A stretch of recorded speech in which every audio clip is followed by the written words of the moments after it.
Western boxing, Western wrestling, basically the adventure keeps going.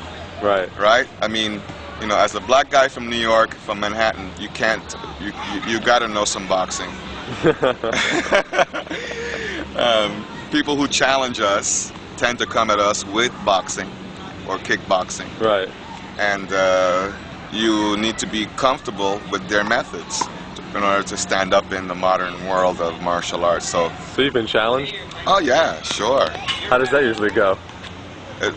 I think my clear, see, no cuts, maybe some bruises, but no long lasting. Very well. Yeah. Usually people walk away from meeting me.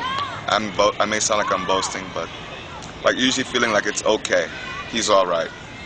I try not to hurt anyone, unless of course it's really called for. And sometimes, you know, a challenge is nothing more really than a request for a lesson, and the person just can't accept the common way of teaching. Right. You know, so they feel that they came in with a background that they're worthy of asking you a question in terms of, you know, challenging you physically.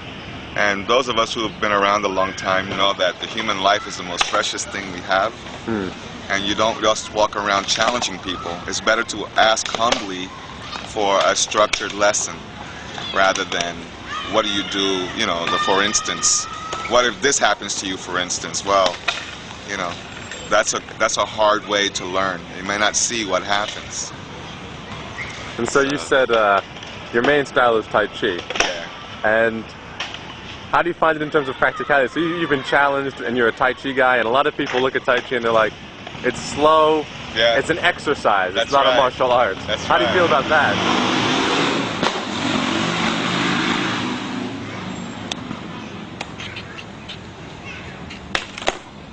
I think the modern day sports training has helped us understand some things. For instance, that if you really want to learn something, you look at yourself in slow motion. Right? Tiger Woods has himself videoed, and whether he practices at a slow rate or not, he wants to see himself, experience himself, frame by frame, inch by inch. And basically, unless you have the income of a Tiger Woods, you do Tai Chi to get the same kind of results. So it's a way of studying yourself inch by inch through any particular movement. So the Tai Chi to me is a very advanced, comes from the Chinese culture, a very advanced scientific and pragmatic way of improving your performance. Now performance is performance, and that has no speed. You know, a basketball player jumping for a jump shot has to have a certain rhythm. Maybe rushing to jump the jump shot will produce a brick. You know, so, or a gunslinger. I mean, there's rhythm. So I think the slow motion is can be overdone. And when you want to train combative, you need to have your mechanics corrected, and I think that's where Tai Chi works the best. So of course, though,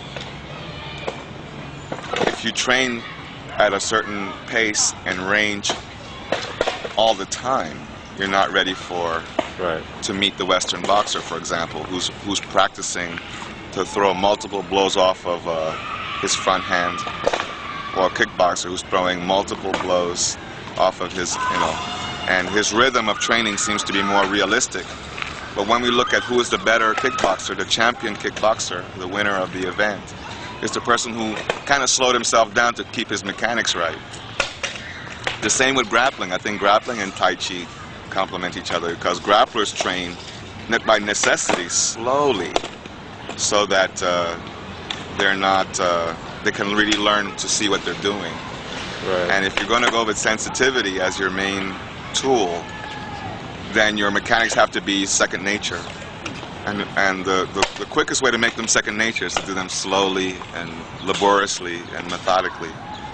So Tai Chi, to me, if you put away the fancy language, is just a study of your human nature within movement and within combative movement. You had mentioned once before that you had a reputation. Your form is not beautiful, but you can kick ass. Yeah, kind of something like that. Gee, that was another moment in the day. I was more testosterone up then. But how did that come about? Well, I think because I have been out here for a while, and people, you know, seeing me do my thing. In the older days, in days of yore, when it wasn't common to see people out here exercising as freely as they do now, I was kind of like a pioneer. And this neighborhood was still not completely gentrified as it is now. So there was a lot more criminality and a lot more toughness, for good or for bad, walking around. So it was a great challenge to some guys. It was a irritation to see me practicing what looked like a martial arts form, so slow, so calm, and so alone, and say, hey, let me go over there and see what he's got. And people looked, and so here I am today, saying, like, you know, I may not look all that convincing, but touch me, you know. Let's, you know, we could find out. We can find out real fast how what works and what's a waste of time and the like. Okay. So you teach martial arts, and you know you do Tai Chi and whatnot, but clearly you're not Chinese. So how do people respond to that? Has that ever gotten in your way?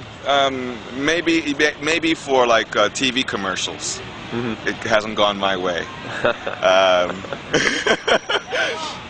I was once told about a spot uptown, a gym, you know, a fitness club that's caters to celebrities.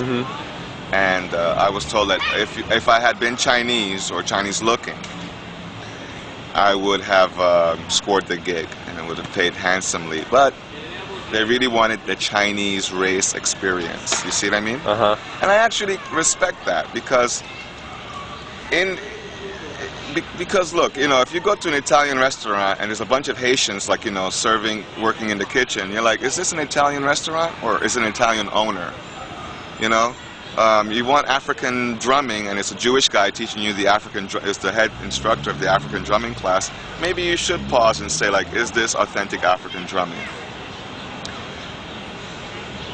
That being said, if that Jewish guy spent 25 years with the top African drumming teachers from Africa, and he can play his ass off, and the room moves with his spirit when he drums, hire him as an African drumming teacher.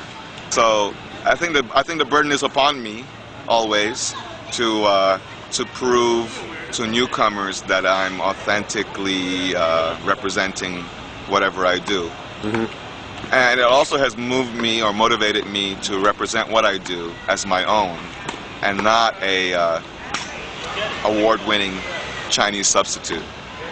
So Tai Chi and Wing Chun are translatable terms. They're not words that reek of a faraway place.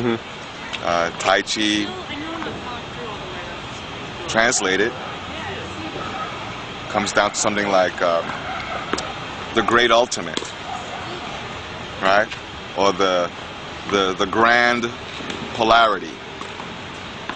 Wing Chun means something like always spring, forever fresh.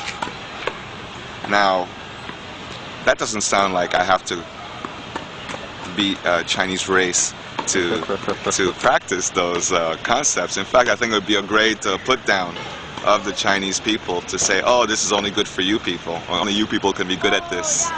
You know, it's kind of a reverse racism. All right, thanks a lot. Yeah, thank you for your attention.